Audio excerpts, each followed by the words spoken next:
રાજકોટ પંથકમાં પડેલા કમોસમી વરસાદે રાજકોટ શહેરના અને તેમજ આસપાસના ખેતરોમાં વિનાશના દ્રશ્યો વેર્યા છે। હું આપને સીધા દ્રશ્યો બતાવવા માંગીશ। આ છે ઘઉંનો પાક।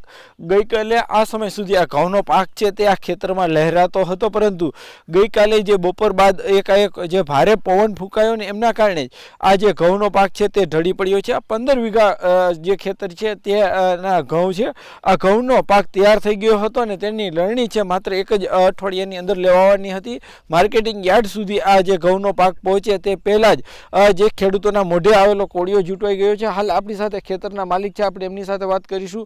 શું પરિસ્થિતિ છે ખેતરની? ખેતરની પરિસ્થિતિ બહુ ખરાબ થઈ ગઈ છે। કાલે જે વરસાદ આવ્યો, અમારો 4 મહિનાનો પાક હતો એ બધો જમીન દોષ કરી નાખ્યો છે।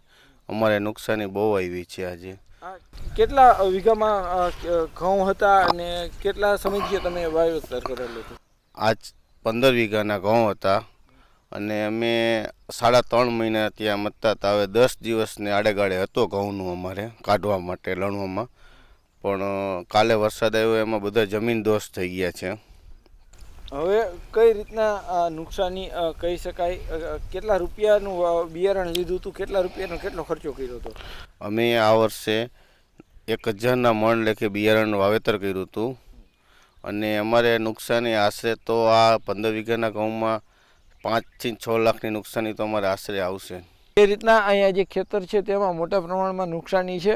ખેડૂતો દ્વારા છેલ્લા 3.5 મહિનાથી આ તનતોડ મહેનત કરીને ઘઉંનો પાક લેવાની તૈયારીઓ કરવામાં આવતા હતા અને ખાસ કરીને જે રીતના વાત કરવામાં આવે તો અહીંયા શ્રમિક છે તેમના પણ હાલ બેહાલ થયા છે, કેમ કે આ શ્રમિકો છે તે બીજા અલગ અલગ જગ્યા દેશના અલગ અલગ રાજ્યોમાંથી આવતા હોય છે, અલગ અલગ જગ્યાએથી આવી અને જે છે મજૂરી કરતા હોય છે, પરંતુ અત્યારે જે રીતના નુકસાની થતાં તેમને પણ જે છે એ નુકસાની ભોગવવાનો વારો આવ્યો છે। ખાસ કરીને જે રીતના રાજકોટ પંથકના જે અનેક જે ગ્રામ્ય વિસ્તારો છે, બેડી છે તેમજ પરાપીપળિયા સહિતના આસપાસના અનેક ગ્રામ્ય વિસ્તારો છે કે જે જગ્યાએ અત્યારે ઘઉં, મકાઈ, ધાણી સહિતના જે પાક છે તેમને મોટા પ્રમાણમાં નુકસાન થયું છે। ગામમાં ઘણું નુકસાન છે, 50% ઉપર હશે।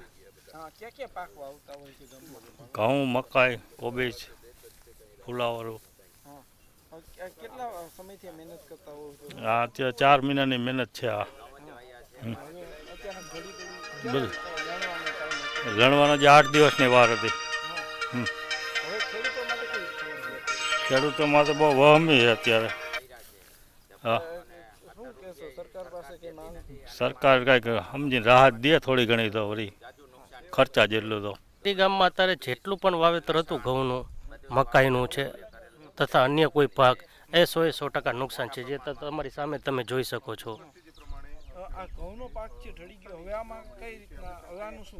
હવે આનું શું થાય છે? અત્યારે જે ઘઉંનો પાક ઢળી ગયો છે, હવે આ ઘઉં તડકા પડે પછી કેટલા ઊભા થાય? જો કે 100% નુકસાની છે, હવે આમાં કંઈ હાથમાં આવે એમ નથી। અને જે આ ઘઉં છે એનું અમે હાર્વેસ્ટર અથવા હાથેથી ગમે તે કાપણી કરશું ને તો પણ આના દાણા છે ને તમારે સાવ ખાવા લાયક ન રહે। હવે આના ભાવ તો તમને કહું ને તો અહીંયા યાડે લઈ જઈ, જો કે અમે ઘઉંના ભાવ તો છે જ નહીં, 2 દિવસ પહેલાં જ અમે રજૂઆત કરેલી, ઘઉંના ભાવ તો છે જ નહીં।